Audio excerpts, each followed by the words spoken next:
Good morning students. बेटा हमारी last class में हम बात कर रहे थे regarding the components of blood. तो मैंने आपको बता दिया था कि ब्लड के 4 कंपोनेंट्स होते हैं बेटा, RBC, WBC, platelets and plasma. Plasma is the liquid substance of blood and others are the formed elements that are sustained in blood और floating in plasma like then RBC, WBC और platelets. इसका meaning ये है कि जो blood का liquid portion होता है उसको हम बोलते हैं प्लाज्मा, और जो बाकी तीनों टाइप की सेल्स होती हैं, red blood cells, white blood cells और प्लेटलेट सेल्स, ये तीनों टाइप की सेल्स प्लाज्मा में सस्पेंड करने का या फ्लोट करने का काम करती हैं। Okay,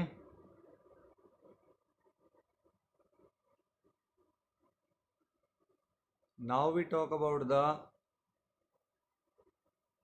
difference between various type of blood vessels. You know very well we have two types of blood vessels, one artery and another is veins. आपको पता है कि हमारे पास हार्ट के पास ब्लड को ट्रांसपोर्ट करने के लिए दो तरीके की ब्लड वेसल्स होती हैं. We have two types of blood vessels for transporting the blood towards the heart और from heart towards the body. तो you know very well कि the vessels which collect the blood from rest of the body and give it to the heart are known as veins.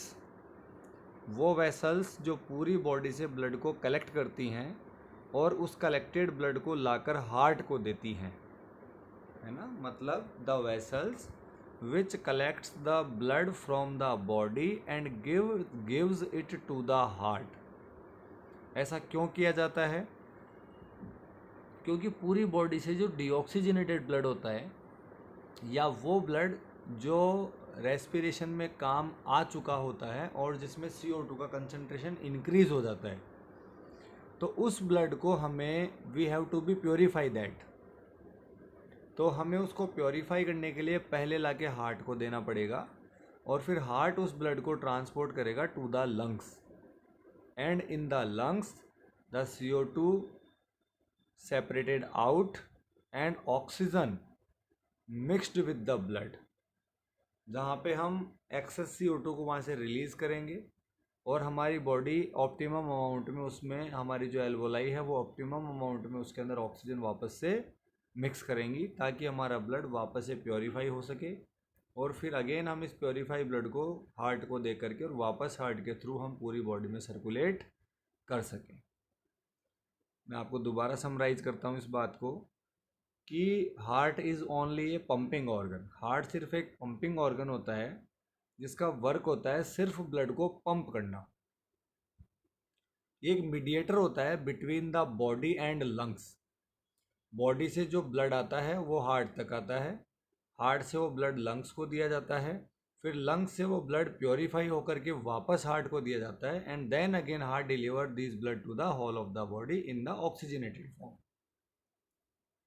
तो हम बात करते हैं कि we have for this whole purpose we have two type of blood vessels. एक को हम कहते हैं आर्टरीज और दूसरी को हम कहते हैं वेन्स. बेसिकली आप लोगों को ये बात पता होनी चाहिए कि जो इम्प्योर ब्लड कलेक्ट करने की रेस्पॉन्सिबिलिटी होती है वो होती है वेन्स की, और जो प्योर ब्लड सप्लाई करने की रेस्पॉन्सिबिलिटी होती है वो होती है आर्टरीज़ की. मतलब सिंपली आप ये बात ध्यान रखिएगा कि इन arteries oxygenated blood flows and in veins deoxygenated blood flow. कि जो वेन्स होती हैं उनमें आपको डीऑक्सीजनेटेड ब्लड मिलेगा और जो आर्टरीज होती हैं उनमें आपको ऑक्सीजनेटेड ब्लड मिलेगा. तो हम बात करते हैं कि first of all we talk about the arteries section.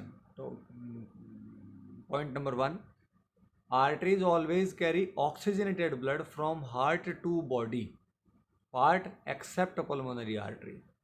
मतलब हार्ट से ऑक्सीजनेटेड ब्लड को बॉडी की ओर ले जाने का वर्क होता है किसका? आर्टरीज का. मतलब थ्रू द हार्ट एक बड़ी आर्टरी निकलती है जिसका नाम होता है aorta, which is the largest artery in our body, AORTA, aorta. इसका फंक्शन होता है कि हार्ट से पूरे ब्लड को लेती है और पूरी बॉडी को डिस्ट्रीब्यूट करने का ये काम करती है। लेकिन इसमें एक एक्सेप्शन है जिसका नाम है पल्मोनरी आर्टरी।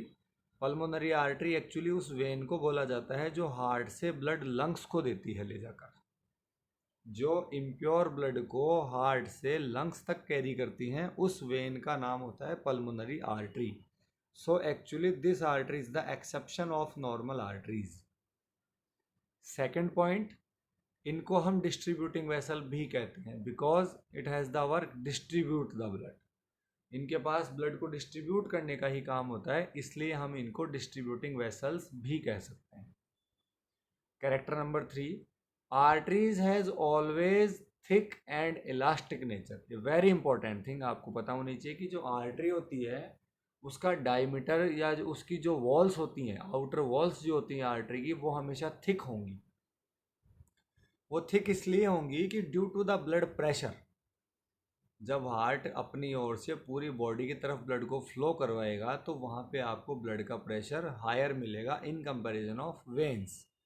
तो जब प्रेशर किसी उसमें वेसल में मिलेगा तो उस वेसल की वॉल्स का थिक होना ज़रूरी है, नहीं तो वो जो वेसल्स हैं उसकी जो वॉल्स हैं वो डिस्ट्रॉय हो सकती हैं। तो ये प्रॉपर्टी है कि आर्टरीज की वॉल हमेशा थिक होंगी।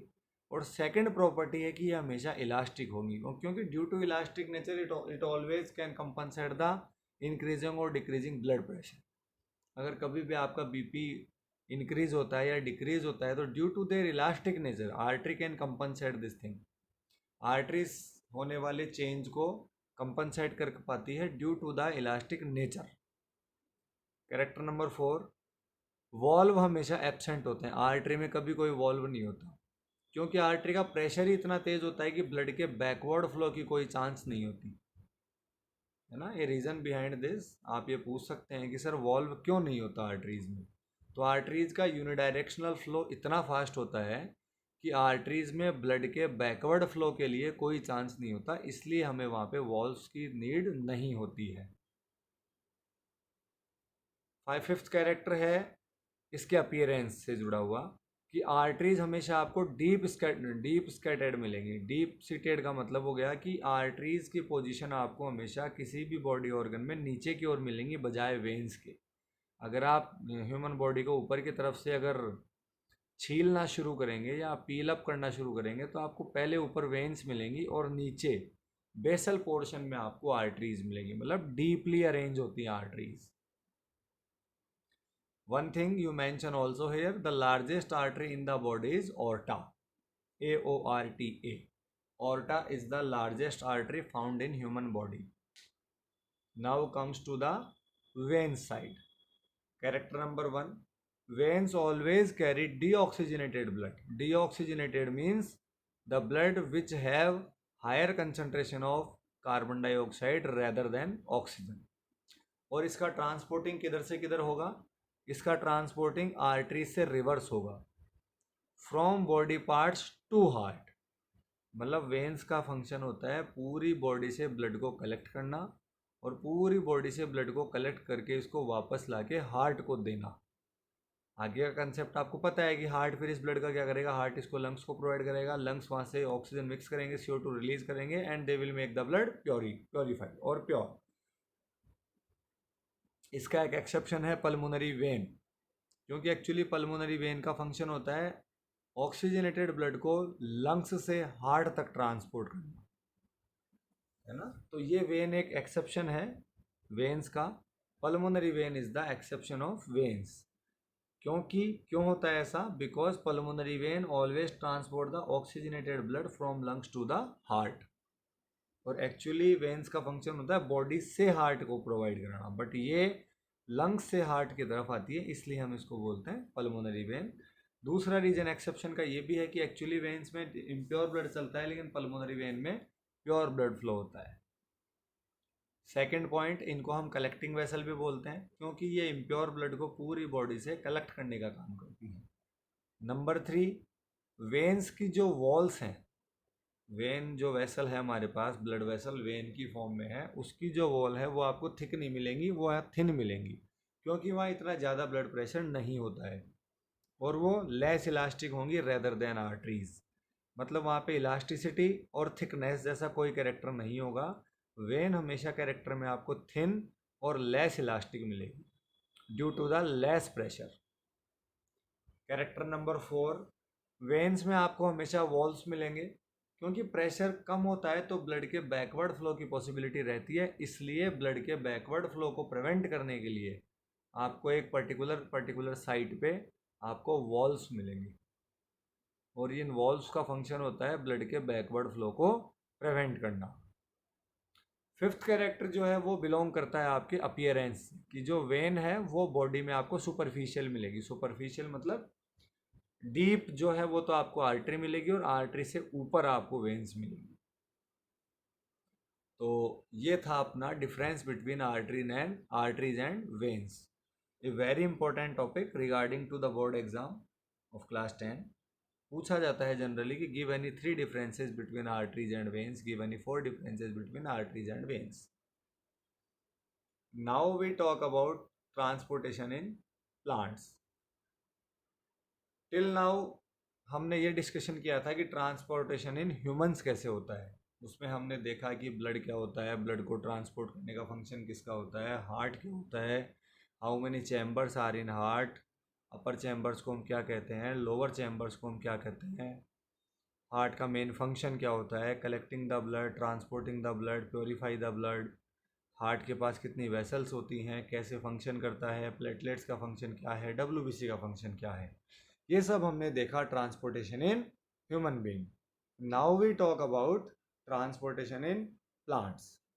तो प्लांट्स के पास, जो हायर प्लांट्स होते हैं उनके पास ट्रांसपोर्टेशन के लिए वेस्कुलर टिश्यूज पाए जाते हैं। जैसे हमारे पास ब्लड होता है, और फिर ब्लड को ट्रांसपोर्ट करने के लिए हमारे पास आर्टरीज और वेन्स होती हैं।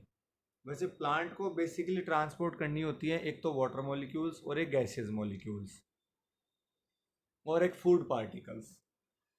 बेसिकली हमें दो ही चीज़ें चाहिए होगी। प्लांट एक तो जो लीफ के अंदर फोटोसिंथेसिस परफॉर्म करेगा, और वहाँ पे जो ग्लूकोज फॉर्म करेगा एनर्जी की फॉर्म में, उस एनर्जी को प्लांट को अपने रेस्ट ऑफ द पार्ट को डिलीवर करना होगा।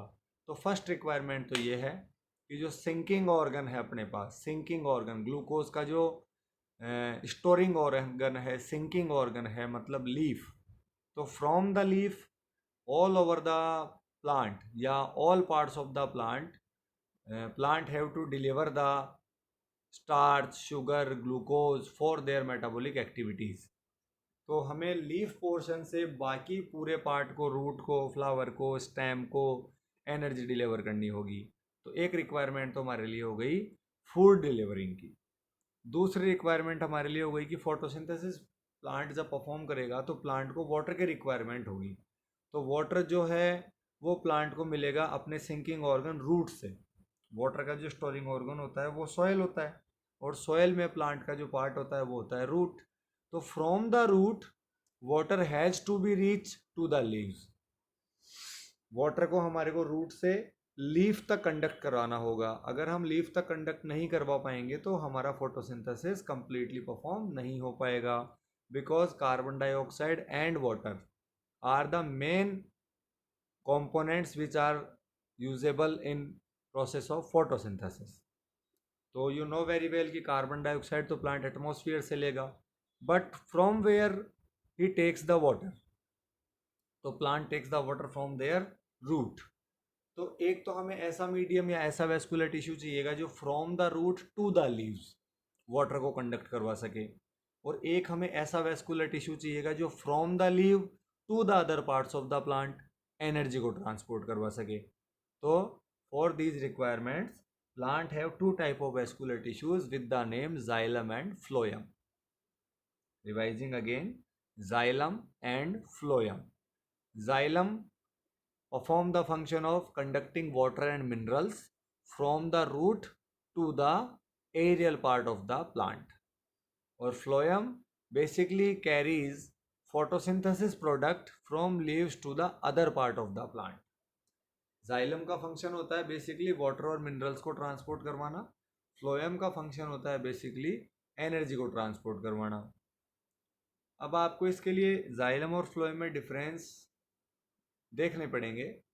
तो जाइलम के 2 डिफरेंसेस आपको स्क्रीन पे दिख रहे हैं कि एक एक डिफरेंस मैंने आपको बता दिया कि ये वाटर और मिनरल्स ट्रांसपोर्ट करवाता है, और फ्लोएम जो है वो एनर्जी ग्लूकोज स्टार्च ट्रांसपोर्ट करवाता है। सेकंड डिफरेंस ये कि जाइलम के फंक्शन में आपको कभी भी एनर्जी की रिक्वायरमेंट नहीं होगी, क्योंकि जैसे ही प्लांट की लीफ में से वाटर रिलीज होगा ड्यू टू द सनलाइट, जैसे ही सनलाइट पेड़ पे गिरेगी वाटर वेपोराइज होगा और लीफ का जो वाटर कंसंट्रेशन है वो डिक्रीज होगा, और लीफ का जो जाइलम है वो अल्टीमेटली स्टेम के जाइलम से कनेक्ट होता है, और स्टेम का जाइलम अल्टीमेटली रूट से कनेक्ट होता है। तो इट इज़ ए नेटवर्क और it is a continuous network.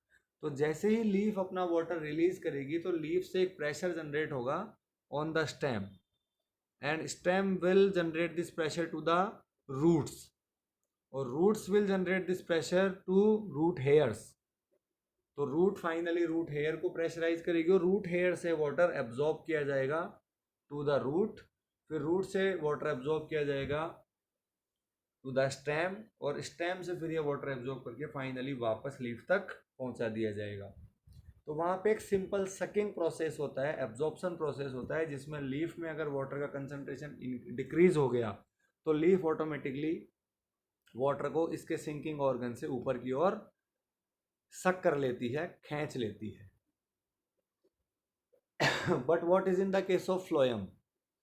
Phloem के फंक्शन में आपको हमेशा एनर्जी को यूटिलाइज करना होगा, क्योंकि फ्लोएम में आपको फ्लोएम एक तो प्रॉब्लम यह है कि जाइलम हमेशा यूनिडायरेक्शनल मूवमेंट करता है। यूनिडायरेक्शनल मूवमेंट का मतलब हो गया रूट से सिर्फ लीफ की ओर मूवमेंट करता है। But in the case of phloem, phloem by directional movement करता है। फ्लोएम को अपना अपना जो प्रोडक्ट है वो अपना जो भी उसके पास इंग्रेडिएंट है, शुगर है, स्टार्च है, वो उसको पेड़ के अपर पार्ट को भी देना होता है, पेड़ के लोअर पार्ट को भी देना होता है। तो एक डिफरेंस ये भी हो गया कि xylem perform always unidirectionally but phloem perform always bidirectionally, है ना। और इसके लिए आपको एनर्जी को यूटिलाइज करना पड़ेगा, और वो एनर्जी कौन सी फॉर्म में होगी? एटीपी की फॉर्म में। क्लियर? फिर हम चलते हैं कि जाइलम जो वर्क करता है वो करता ही क्यों है? Why plant conducts the water? तो इसका आंसर है due to the process of transpiration. Listen again, transpiration उस प्रोसेस को कहते हैं जिसमें स्टोमेटल पोर्स से वाटर वेपोराइज फॉर्म में बाहर रिलीज होता है। जब डे टाइम में प्लांट की लीव्स पे सनलाइट गिरती है तो सनलाइट गिरने से प्लांट की लीफ में जो वाटर होता है वो वेपोराइज होकर के बाहर रिलीज हो जाता है। तो transpiration is the process by which plant loose water in the form of vapour. तो इसको हम बोलते हैं ट्रांसपिरेशन, जिसमें वाटर का वेपोराइजेशन होता है। ट्रांसपिरेशन के रोल क्या क्या हैं या एडवांटेजेस क्या क्या हैं? तो ये भी एक बहुत अच्छा क्वेश्चन है कि ट्रांसपिरेशन के रोल्स क्या हैं। तो transpiration is mandatory for the absorption and upward movement of water and minerals by creating pull. अगर ट्रांसपिरेशन नहीं होगा तो जाइलम नेटवर्क में कभी भी सकिंग प्रेशर डेवलप नहीं होगा, पुल प्रेशर डेवलप नहीं होगा, और प्लांट वाटर को ऊपर की ओर नहीं खींच पाएगा। These all phenomena is due to the transpiration. Water जो भी रूट हेयर से रूट तक, रूट से स्टेम तक, और स्टेम से लीफ तक सक किया जाता है, ये सारा प्रोसेस होता है सिर्फ और सिर्फ किसकी वजह से? ट्रांसपिरेशन की वजह से। दूसरा काम है कि ये प्लांट के टेम्परेचर को रेगुलेट करने में या प्लांट को थर्मो रेगुलेशन में हेल्प करता है। जैसे ह्यूमन बीइंग्स में जब उनको बहुत ज़्यादा समर सीजन में जब उनको बहुत ज़्यादा हीट महसूस होती है, गर्मी महसूस होती है, तो बॉडी स्वेटिंग की फॉर्म में मतलब वाटर रिलीज़ करती है, और उस वाटर के रिलीज़ होने से बॉडी का जो टेम्परेचर होता है वो वापस से मेंटेन होता है। आपको यू नो वेरी वेल कि evaporation always causes cooling. Evaporation अगर कहीं हो रहा है या अगर किसी चीज़ का वाटर वेपोराइज होकर बाहर निकल रहा है तो अल्टीमेटली वहाँ पे कूलिंग आएगी। तो प्लांट को अपने टेम्परेचर को मेंटेन करने के लिए भी रेगुलरली ट्रांसपिरेशन करना होता है। तो these are the two profits of transpiration. Next we talk about translocation, कि जो प्लांट की लीफ का फूड पूरे प्लांट में ट्रांसपोर्ट किया जाता है। Leaf is the sinking organ, leaf is the food factory, leaf is the storing organ of energy. Leaf के अंदर जो एनर्जी मेडअप होगी, फॉर्म होगी due to the process of photosynthesis, उस एनर्जी को प्लांट को, पूरी प्लांट बॉडी को डिस्ट्रीब्यूट करना होता है। वहाँ पर हमारी तरह ब्लड तो होता नहीं है जो ब्लड के साथ कि हमारा बॉडी पूरा ब्लड से कनेक्टेड होता है और हमारा सारा एनर्जी पूरे ब्लड के साथ ट्रांसपोर्ट हो जाता है। तो प्लांट के पास तो एक पर्टिकुलर वैस्कुलर टिश्यू होता है जिसको हम बोलते हैं फ्लोएम, जिसके थ्रू वो अपना फूड फैक्ट्री का जो फूड है वो पूरे whole of the body of the plant को ट्रांसपोर्ट करता है। तो ये जो फूड का ट्रांसपोर्टेशन होता है प्लांट बॉडी में, इसी को हम बोलते हैं translocation. Understood? Transport of food material from leaf और from food factory of the plant to different part of plant is called translocation. It is translocation. In tomorrow's class we will talk about excretion in human being, है ना?